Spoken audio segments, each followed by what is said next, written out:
فأصبحتم بنعمته إخوانا وكنتم على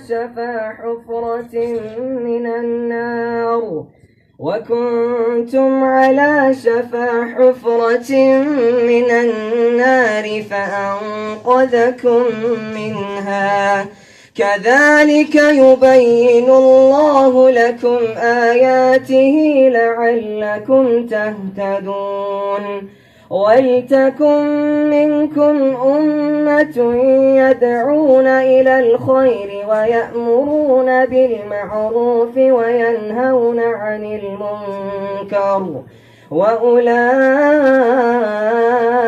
هم المفلحون ولا تكونوا كالذين تفرقوا واختلفوا من بعد ما جاءهم البينات وأولئك لهم عذاب عظيم يوم تبيض وجوه وتسود وجوه فأما الذين اسودت وجوههم أكفرتم بعد إيمانكم فذوقوا العذاب بما كنتم تكفرون وأما الذين ابيضت وجوههم ففي رحمة الله هم فيها خالدون تلك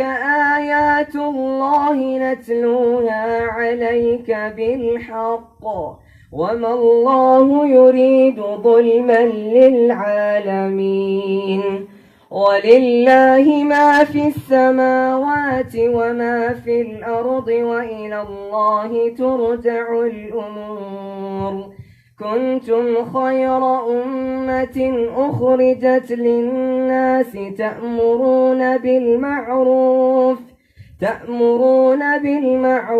وتنهون عن المنكر وتؤمنون بالله ولو آمن أهل الكتاب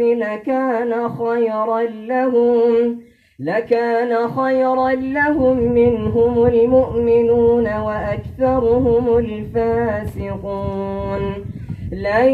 يضروكم إلا أذى وإن يقاتلوكم يولوكم الأدبار ثم لا ينصرون صدق الله العظيم. شكرا لاستماعكم والسلام عليكم ورحمة الله وبركاته.